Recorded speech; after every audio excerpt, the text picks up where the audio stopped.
Olá para vocês, sejam todos muito bem-vindos. Está no ar mais um programa Rota Livre feito carinhosamente para vocês, porque a gente te leva muito além do destino.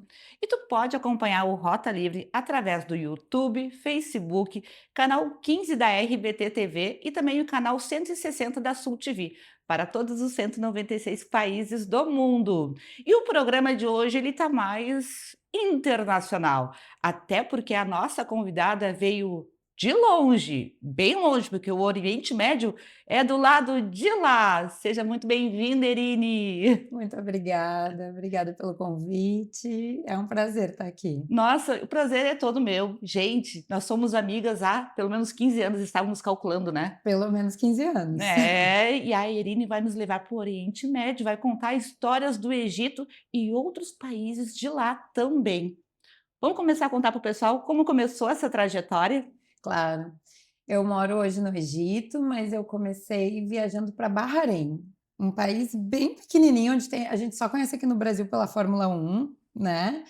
E depois fui para Abu Dhabi, Líbano, Iraque, Turquia, passei no Catar, Omã e me fixei no Egito.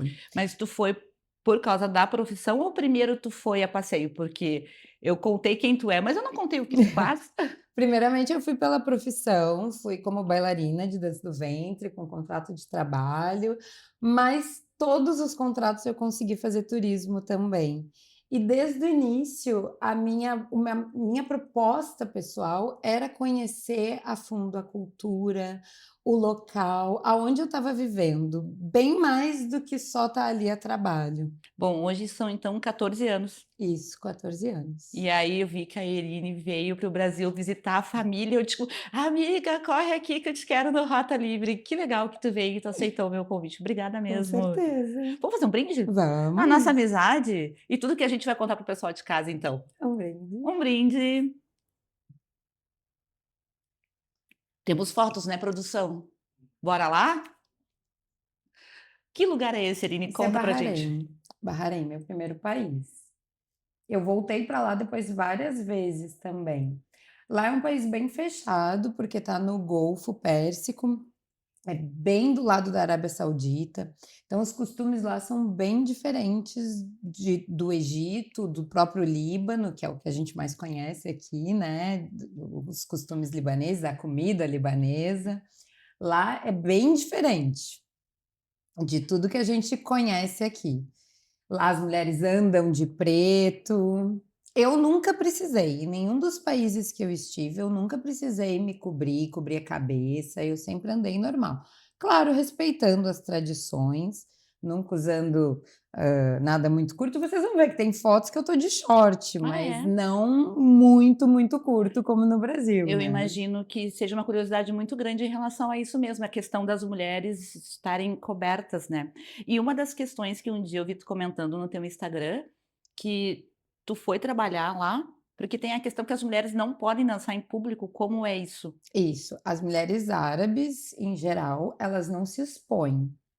Elas não vão botar uma roupa de bailarina de dança do ventre e dançar na frente de outros homens, elas fazem isso dentro da casa delas, elas vão dançar na casa delas, mas para outros homens, dificilmente. Então existe um mercado muito grande para estrangeiras. E no caso lá, tu trabalhou em restaurantes, hotéis, cruzeiros, isso é importante a gente saber também. Sim, no Golfo, sempre em restaurantes. Restaurantes geralmente libaneses, que eles todo o povo local vem assistir o show, tinha banda ao vivo e o meu show de 1 hora. Era parte do entretenimento do restaurante, Uma hora todas as noites, ininterrupta? 1 hora ininterrupta. E cansa? Muito. É mesmo? A gente vai acostumando, mas cansa, É claro. mesmo? Já no Líbano, eram restaurantes bem familiares, só a família, assim, próximos, amigos, tinha criança. Turquia, dancei em teatro. E no Egito, em navios e nos hotéis, para turista mesmo. Então deve ser um mercado de trabalho muito grande. Muito grande e muito variado, Amanda. E as pessoas se admiravam quando tu contava que tu era brasileira? Ou tu se Sempre. guardava um pouco mais essa informação? Não, em todos os lugares eu podia falar, e inclusive eles gostavam de anunciar bailarina brasileira. Olha, Mas é muito engraçada a reação dos locais toda vez que eu falo que eu sou brasileira, porque eles pensam assim: "Por que que tu veio de tão longe para viver aqui? E como que tu sabe da nossa cultura?" Eles acreditam que nada chega aqui na gente, é sabe? mesmo? Sim. Ah, mas eu quero saber coisas, assim, normais do dia a dia, porque eu sou bem curiosa, né, eu não conheço o Egito, também nenhum país lá pertinho, mas, por exemplo, tu foi para lá sabendo a língua? Não, sabendo inglês. Uma coisa muito boa é que basicamente todos esses países têm inglês como segunda língua, até porque eles têm muitos serviços de fora. Geralmente são indianos e filipinos que fazem os serviços gerais dentro do país, né? Atendimentos em mercados, em restaurantes. Então todo mundo está muito pronto para falar o inglês. Uhum. Eu sempre me virei muito bem com o inglês. E aí tu foi na primeira vez que tu foi, tu já foi e ficou, já conseguiu trabalho e ficou? Sim, eu já fui com contrato e já fiquei. E aí Já fiquei depois lá e daí fui trocando de país, fui trocando ah, de contrato e indo para outros países. Eu tinha um empresário lá que me levava para todos esses países que eu fui. produção, o que mais temos aí? Eu tô curiosa pelas fotos. E Esse aí? já é em Abu Dhabi. Abu Dhabi é um dos Emirados Árabes Unidos, né, a capital, é do lado de Dubai. E nessa foto eu tô numa mesquita, por isso que eu tô toda coberta, por isso que eu tô com o hijab, que é o lenço da cabeça, porque para entrar dentro de mesquita, aí sim a gente precisa se cobrir, sendo muçulmano ou não. E lá eu vejo que tu tá bem coberta mesmo, mas faz calor em relação ao Brasil, assim, qual é o comparativo do clima? Faz 40, 50 graus. É mesmo? É quente mesmo como a É gente via muito nos quente, desenhos? é deserto, é muito quente. Quente, quente. Quente, quente. Tanto é que é conhecido em Dubai os pontos de ônibus terem ar-condicionado, né, e isso é verdade. Todo carro tem ar-condicionado, tudo que é casa tem ar-condicionado, todo estabelecimento, porque do lado de fora, no alto do verão, chega a fazer 50 graus. Bom, tu fala em temperatura, calor, aí eu já fico pensando nas areias e aí andar de camelo é bom? Interessante. Eu confesso que eu sou um pouquinho contra a exploração de animais, né, para turismo, mas é uma coisa que acontece em todos os países árabes, sempre vai ter um camelinho para tirar foto, para andar em Dá. cima deles. Quanto custa mais ou menos para andar? Nossa, agora tu me pegou, porque depende de cada país e tudo Sim, lá é negociação. é. Tudo. Até o Egito é bem famoso nas pirâmides por tu subir no camelo e eles te falarem assim: "Não precisa pagar nada, sobe". E aí depois que tu tá lá em cima, aí eles te cobram o valor. E aí é o valor que eles Esse é querem. um dos golpes que a gente tem que ficar alerta quando vai para o Egito, porque daí eles te cobram quando eles querem, porque se tu não pagar, tu não consegue descer do camelo, é muito alto. Como assim? Tu fica presa no camelo. Fica.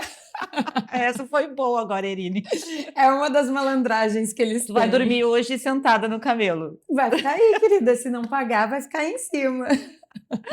E agora falando, tu falou sobre a questão do transporte, né? O Cairo, ele é muito famoso pela questão que é um trânsito terrível, assim, tipo, pior que São Paulo aqui no Brasil. Como tu vê locomoção lá? Trem, ônibus, aplicativo, como tu te locomove lá? Eu uso aplicativo, porque até em função de eu não ter carteira de motorista lá e a carteira internacional não funcionar no Egito. Tem vários países que eu consegui dirigir, Líbano eu dirigia, próprio Dubai eu dirigia, mas no Egito eu não consigo dirigir, então eu uso aplicativo o tempo inteiro, que é super seguro, super tranquilo, tu já tem o valor ali, diferente de táxi. Táxi tem que negociar Uhum. antes de entrar. Olha aí, mais uma dica aqui no Rota, hein? Produção, bora lá? O que mais a gente tem aí? Ué? Isso é no Líbano, quando minha mãe foi me Gelo? visitar, neve. Nas montanhas do Líbano, tu tem neve no inverno. Nossa, é engraçado, porque tu acabou de falar de 50 graus, agora a gente tem neve. Isso é muito interessante, Amanda, da gente abordar que o Oriente Médio não é um país apenas, não é um lugar só. Eles são países distintos, com culturas distintas, com dialeto distinto e com clima distinto também. Porque o Líbano, ele não é deserto, né, a localização dele não é deserto. Então sim, eles têm inverno com neve. Que legal, E o Líbano ele interessante. é bem pequenininho, então, por exemplo, assim, durante o inverno, tu consegue ir nas montanhas e ver neve, e descer para a cidade e ir na praia. Interessante, vou trazer uma imagem dessas para vocês também lá no nosso Instagram.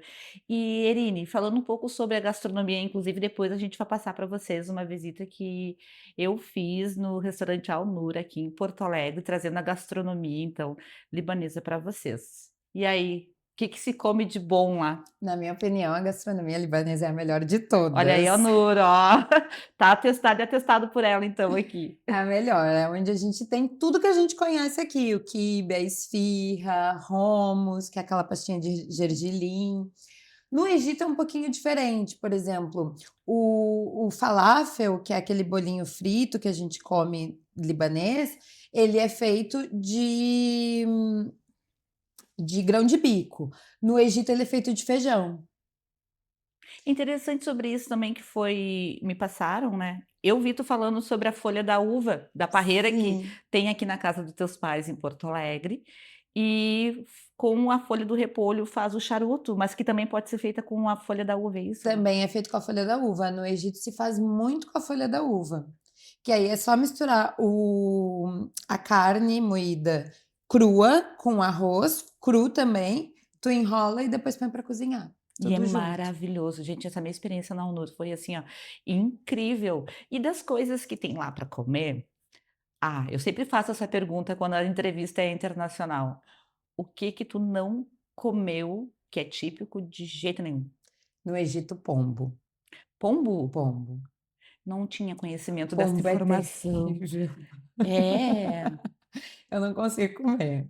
Pombo para é mim tradicional mesmo passa. deles, É muito como a tradicional. gente come frango aqui. Exatamente. É um Nossa. prato super típico de todas as famílias e, claro, eles comem muito carneiro, mas carneiro já é bem mais caro, né, e o Egito não é um país rico, diferente de Dubai, o Egito não é um país rico. E, então eles comem pombo e não, isso eu não consigo. Bom, tá respondida a pergunta então. E se você teria coragem de comer o pombo, conta pra gente nos comentários também. Erine, outra curiosidade que eu tenho é em relação a valores, por exemplo, hoje no lugar que tu mora, é uma casa ou um apartamento? Eu moro num apartamento. E em relação ao Brasil, por exemplo, quanto custa o aluguel da onde tu mora? Eu moro numa região que é mais de turista. Se a gente fosse converter na conversão de hoje, seria mais ou menos R$ 1.800 o meu aluguel, para um apartamento de 3 dormitórios. Nossa, eu considero que é super em conta, porque hoje, ao menos aqui em Porto Alegre, vejo que um apartamento de 3 dormitórios, tu não faz uma locação por menos de R$ 2.100, mais condomínio, enfim. Exatamente. O Egito é um país bem barato de viver, a comida é muito barata. E para turismo, Amanda, eu acho que quem quer conhecer o Oriente Médio poderia começar pelo Egito, Uhum. justamente por essas facilidades. E depois, por exemplo, quem chega no Egito, qual país tu orienta? Se tu fosse criar um tour, né, a pessoa vai ficar 7 dias, por exemplo, que eu vejo que é o mínimo quando tu vai para o lado de lá. O que que tu sugeriria? Sai do Egito e vai para onde? Pode ir para o Marrocos, que é bem do lado, E vai né, como? e vai de avião. Vai de Tem que ir de avião. avião tudo, porque o melhor para turismo é ir de avião. Inclusive, a gente vai ter a Karine Aglaé, do Viagens Mais Dicas, ela trouxe no programa anterior sobre as viagens de trem. Então, Uhum. viagens de trem não tem entre os países lá? Não, lá não. Lá não, porque, existe muito conflito nessa região, né, e cada país é realmente separado. Bom, então Tem Marrocos. passeios que tu pode fazer de cruzeiro, às vezes, tu fecha um cruzeiro, sai do Egito e vai ali em outros países ao redor, é uma opção. Mas o avião, ele é muito barato, são viagens de 1 hora e meia, 2 horas, e Ah, o valor é bem barato, não, assim. então realmente fica perto. 1 hora e Sim, meia é pertinho, como sim, muito daqui pra perto. gente até São Paulo. A Ah, gente voa, perfeito. assim, dentro do Brasil, né. Então, Egito, Marrocos e Pode ir para o Líbano também, que é onde a gente se sente muito bem, né, porque o Líbano ele é um país cristão. De todos lá, ele é o país cristão com regras cristãs. Os outros são muçulmanos. Marrocos vai ser muçulmano, o Egito vai ser muçulmano.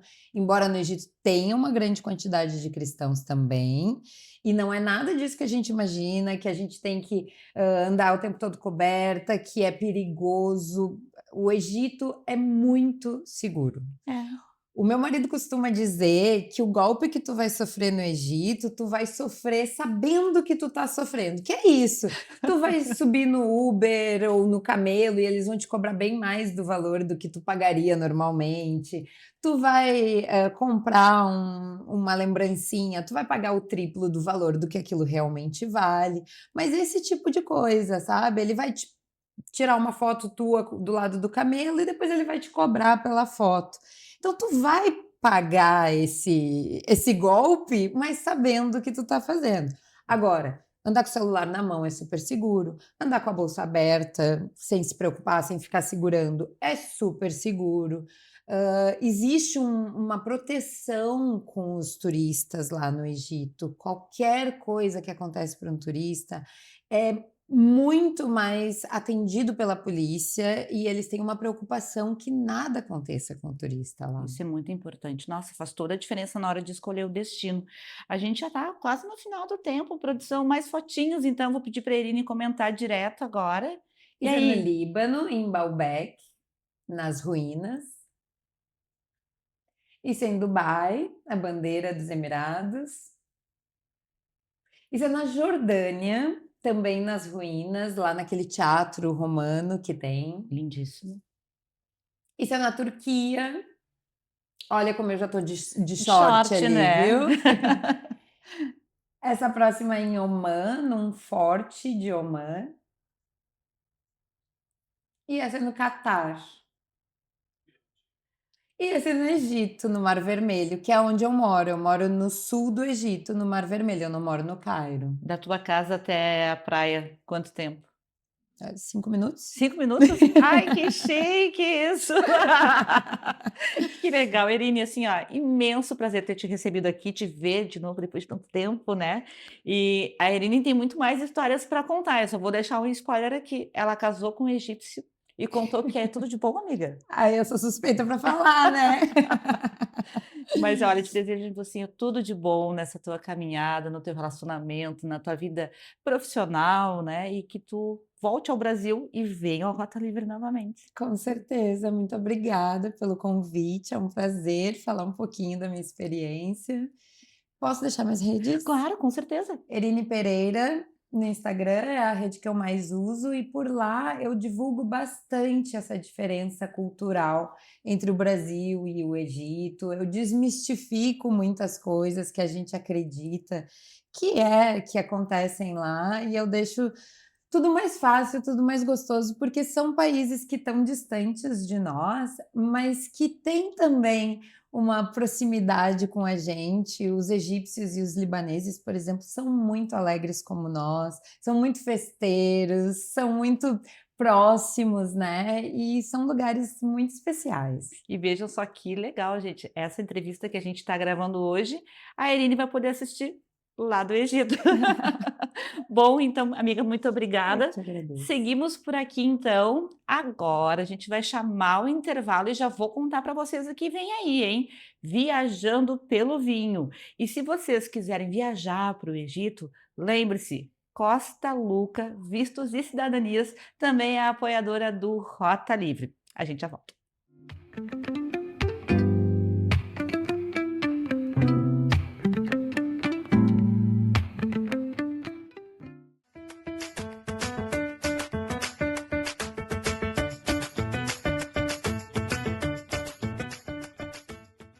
Voltamos e a nossa convidada já teve a vida adoçada pelo doce mundo de Elizabeth, que trouxe para gente dessa vez, vejam só, cheesecake de frutas vermelhas, banoffee e tortinha de limão com merengue suíço. Lembrando vocês que o doce mundo de Elizabeth está conosco em todos os nossos programas do Rota Livre e tem loja própria em Canoas, na César Freto. Bom, agora vejo que o que combina com o Egito, que pouca gente sabe, É vinho, então chamamos eles na telinha, Blitz e Protásio do Viajando pelo Vinho.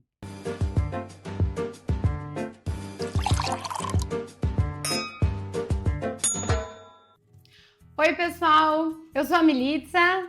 E eu sou o Protásio. Nós somos o casal do Viajando pelo Vinho e o programa de hoje, olha, a gente ficou muito em dúvida de como dividir o assunto com vocês. Nós fomos em fevereiro para Cafaiate, visitamos vinícolas lindas, nos hospedamos nos locais de enoturismo por lá. Só que a estrada que leva de Salta até Cafaiate é belíssima e a gente quis mostrar para vocês num episódio exclusivo somente sobre essa estrada. Fica no norte da Argentina, na província de Salta, cercada por montanhas avermelhadas, desertos e vinhedos de altitude. No início da estrada, como vocês podem ver, ainda tem um pouco de vegetação, mas conforme ganhamos altitude, o cenário vai ficando desértico. Essa questão da altitude já pega um pouco. Chega a 1.680 metros acima do nível do mar. Eu não sei se tem relação, mas as paradas para ir ao banheiro foram mais frequentes. Graças a Deus existem opções interessantes no caminho. O Chicoana, que vende doces tipo compotas e cafés. E esse local onde pedem uma contribuição espontânea para usar o banheiro, mas a vontade mesmo é de tirar fotos do cenário com as lhamas. Saindo de Salta, que é onde chegam os voos, até Cafaiate, que é onde estão as vinícolas, são teoricamente cerca de 3 horas, mas leva quase 5, porque precisamos parar em cada ponto interessante. E falando em pontos turísticos, anota aí todos os pontos que tem para parar no meio do caminho. Esse é o mais famoso, a Garganta do Diabo. Preciso avisar para vocês que você vai querer comprar algum artesanato de pedra e não vai ter sinal nem para o Pix e nem para a maquininha. Então já levem uns pesos para não passarem o perrengue que eu passei. O cenário é realmente bonito e paramos muitas vezes para as fotos. Passam poucos carros, então é comum as pessoas tirarem foto bem no meio da estrada. A próxima parada é o anfiteatro. É comum ver as pessoas aproveitando a acústica natural para dar uma de cantor de ópera.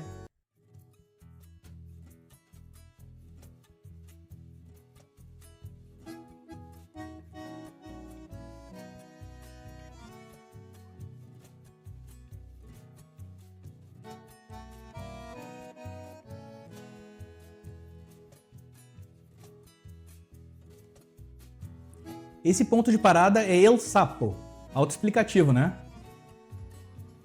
Este é Los Castilhos. O nome é esse, porque as montanhas parecem as muralhas e torres de um castelo, nos últimos pontos antes de chegarmos a Cafaiate.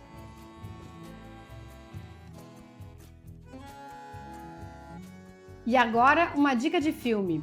Na ida eu não tinha me dado conta, mas na volta eu tive certeza. Um dos meus filmes favoritos é Relatos Selvagens, filme argentino com Ricardo Darín. E uma das esquetes é gravada na Ruta 68. Se tu ainda não viu, aproveita, que agora é domingo, ainda é cedinho e já coloca para assistir na sequência do Rota Livre. Só não esquece de agradecer depois nos comentários. É isso, pessoal. Essa é a linda estrada que leva de Salta às vinícolas de Cafaiate. No próximo programa vamos mostrar tudinho para vocês das vinícolas e dos ótimos vinhos que tem por lá. Um abraço!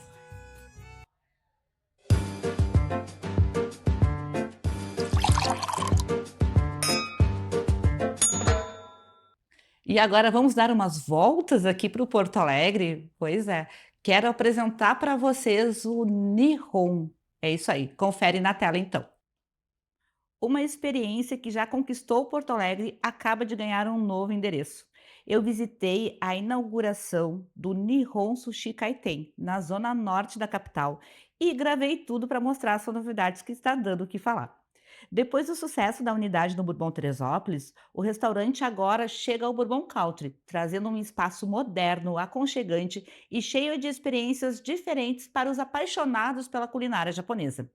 O grande destaque continua sendo a famosa esteira de sushi, que é a marca registrada do Nihon. O cliente senta e já começa a se servir imediatamente, escolhendo entre dezenas de peças fresquinhas que passam pela esteira durante toda a noite.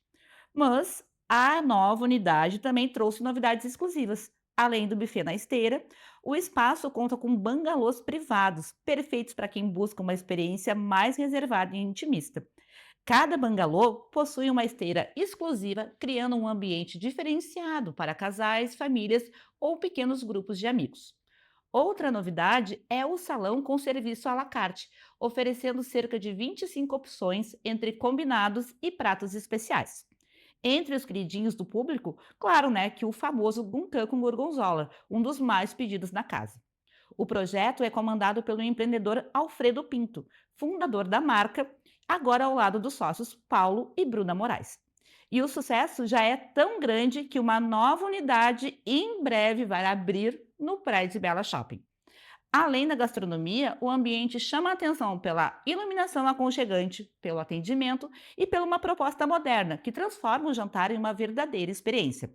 O Nihon Sushi Kaiten funciona diariamente para almoço e jantar e promete seguir conquistando cada vez mais espaço entre os amantes da culinária japonesa em Porto Alegre. Então fica aqui meu convite para vocês conhecerem o Nihon. Bom, continuando por voltinhas aqui em Porto Alegre, apresento para vocês com muita alegria o Al-Nur. Confere aí. O sabor da tradição árabe com um toque de reinvenção. Hoje eu vim conhecer o restaurante Al-Nur, um dos mais tradicionais da gastronomia libanesa em Porto Alegre, que há 37 anos, no mesmo endereço, conquista gerações com pratos típicos e cheios de aroma, cor e personalidade. Para acompanhar a experiência, escolhemos o tradicional chai, servido com essência de laranjeira, que pode ser apreciada na bebida ou passada pelas mãos, assim como eu fiz. Bom, já entre os clássicos da cultura árabe, também provamos o arak, um destilado alcoólico com anis em sua composição muito tradicional na culinária libanesa. E ele é transparente, mas em contato com o gelo, ele fica assim branquinho. Fomos recebidos por Aaron Andrade, que nos apresentou cuidadosamente cada detalhe dessa verdadeira experiência gastronômica. E aqui, mais do que uma refeição, o cliente vive uma imersão na cultura árabe libanesa. O serviço carinhosamente permitindo apreciar cada etapa com calma e muitos sabores. Comecei pelos tradicionais pães de hummus, coalhada e outras pastas típicas cheias de sabor. Depois experimentei a kafta, servida com uma pimenta artesanal produzida na própria casa, trazendo um toque especial e marcante ao prato. Entre as delícias da sequência também estavam a tradicional esfirra, falafel, majdra, quibe cru, assado, tabule e o champlish, o famoso malfoufi, charuto de repolho considerado um dos primeiros pratos do mundo e carregado de história e tradição. Depois chegam os pratos quentes, preparados com carnes, especiarias e acompanhamentos clássicos da culinária libanesa. Tudo servido com muito cuidado, mantendo a essência e a autenticidade de uma cozinha que atravessa gerações. E claro, a experiência termina de forma irresistível nas sobremesas. Provamos a tradicional baklava, feita com massa folhada, nozes e pistache, além do delicado ninho árabe de Damasco, coberto com uma calda doce que fecha a sequência com muito sabor. O Al-Nur possui 2 unidades, uma na Protásio Alves e outra na Zona Sul, e segue se reinventando sem perder suas raízes, mantendo viva a tradição da gastronomia árabe em Porto Alegre. Uma experiência completa para quem aprecia boa comida, cultura e momentos especiais à mesa. Então, pessoal, agora a gente finaliza por aqui o nosso programa de hoje. Esperamos que vocês tenham adorado contar um pouquinho do Oriente Médio para vocês e escrevam, mandando para a gente qual país, estado ou até mesmo cidade que vocês querem ver aqui pelo Rota Livre. Muito obrigada e até o próximo programa.